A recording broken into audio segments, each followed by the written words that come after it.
Most home buyers spend years saving for a down payment. They negotiate hard on the purchase price, and then they sign a mortgage that quietly costs them $100,000 more than it should. Today, we are going to change that. Let's start with the most important and most misunderstood number in your mortgage: the amortization schedule. When you borrow $400,000 at 6% interest on a 30-year fixed mortgage, your monthly payment comes out to about $2,198. That sounds manageable. What almost nobody tells you is how that payment is split. In your very first month, $2,000 of your payment goes straight to the bank as interest. Only $398 actually reduces your loan balance. After 1 year of perfect payments, you have paid nearly $29,000, but your loan balance has only dropped by $4,000.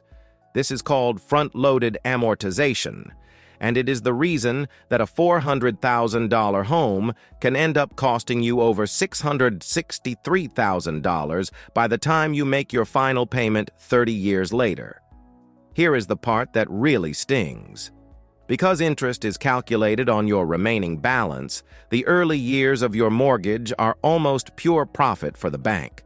By the halfway point, year 15, you have paid roughly $215,000 in total mortgage payments. But you have only paid off about $150,000 of your original loan. The good news? Once you understand this math, you can use it against the bank instead of letting it work against you. And that is exactly what we are going to cover.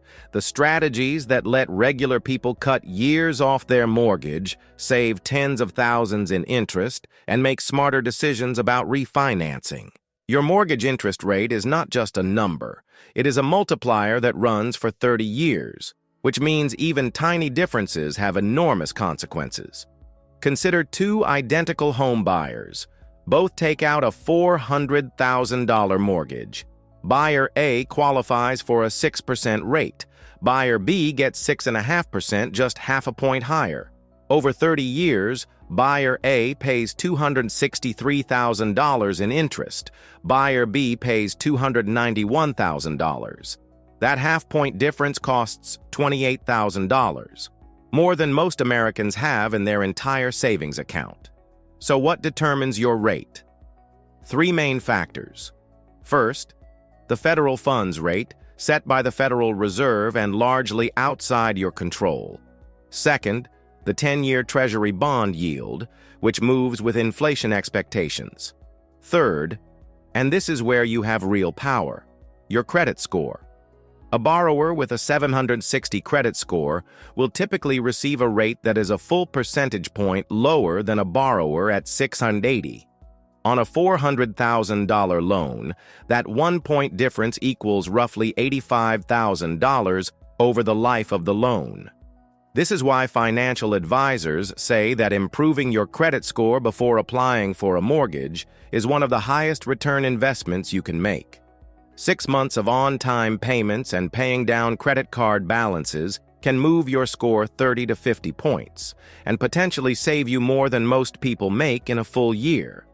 There is also a critical distinction your lender may gloss over: the difference between your interest rate and your annual percentage rate, or APR.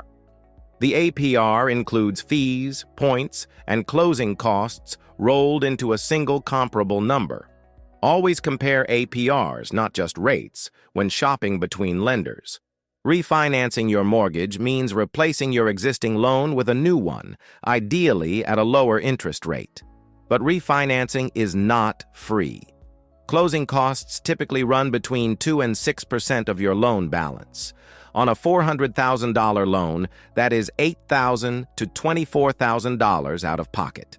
So the central question of any refinance decision is, how long will it take to break even? Here is the formula. Take your closing costs and divide by your monthly savings.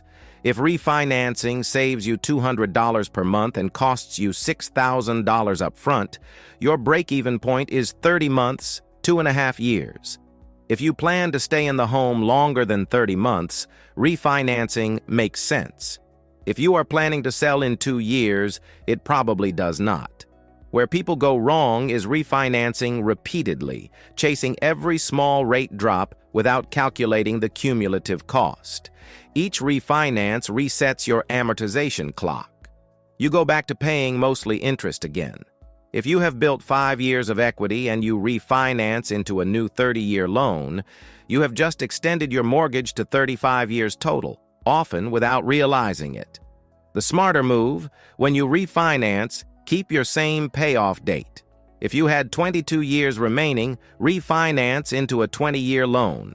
You will save money without extending your debt. Here is a strategy that costs nothing but time and can save the average homeowner $40,000 to $60,000, the extra payment method. On a standard 30-year mortgage at 6% interest, making just one extra principal payment per year reduces your loan term by approximately 4 to 5 years and saves over $58,000 in interest on a $400,000 loan. But you do not even need a lump sum. There is an even simpler approach called bi-weekly payments. Instead of making one monthly payment, you make half a payment every 2 weeks. Because there are 52 weeks in a year, you end up making 26 half payments, which equals 13 full payments per year instead of 12. That one extra payment per year is what powers the savings. Some lenders offer official bi-weekly programs, but be careful because many charge fees for this service. The smarter approach is simply to divide your monthly payment by 12 and add that amount to every payment as extra principal. You get the same result without any fees. The critical rule, when making extra payments, specify in writing that the extra amount should be applied to principal only, not to the next month's payment. Some servicers will otherwise apply it to your next month's payment, eliminating the interest-saving benefit entirely. Not all mortgages are created equal. Understanding the major loan types can save you thousands or cost you thousands if you get it wrong. Conventional loans require good credit, typically 620 or higher, and a down payment as low as 3%. But if you put down less than 20%, you will pay private mortgage insurance, or PMI. PMI typically costs between 0.5 and 1.5% of your loan annually, between $2,000 and $6,000 per year on a $400,000 loan, until you have built 20% equity. FHA loans, backed by the Federal Housing Administration, accept credit scores as low as 580 and down payments of 3.5%. But FHA loans carry a mortgage insurance premium that, unlike PMI, does not automatically cancel when you reach 20% equity. VA loans, available to eligible veterans and active duty service members, require no down payment and no mortgage insurance. If you qualify, this is almost always the best option on the table. Finally, adjustable rate mortgages, or ARMs, offer lower initial rates that can adjust annually after a fixed period. Never take an ARM unless you fully understand the adjustment caps and have a plan for worst-case scenarios. Mortgages are the biggest financial decision most people will ever make. Yet most people spend more time researching a car purchase than they do understanding the loan that will define their financial life for the next 30 years. Now you have the math. Use it.